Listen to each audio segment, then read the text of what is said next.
Hey guys, in this video I'm going to show you how to create vertical scrolling inside of Figma. If you find this video helpful, please consider to like this video and subscribe to my channel.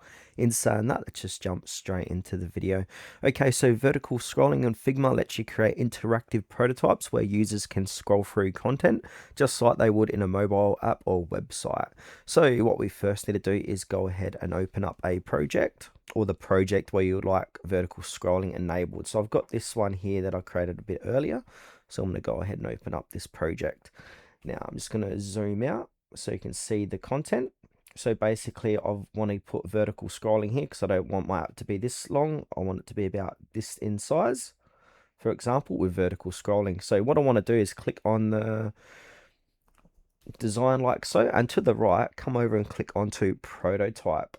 Then from here, where it says scroll behavior, go ahead and click into it, click on vertical, and then we need to go ahead and click on the present button. So go ahead and see what that looks like.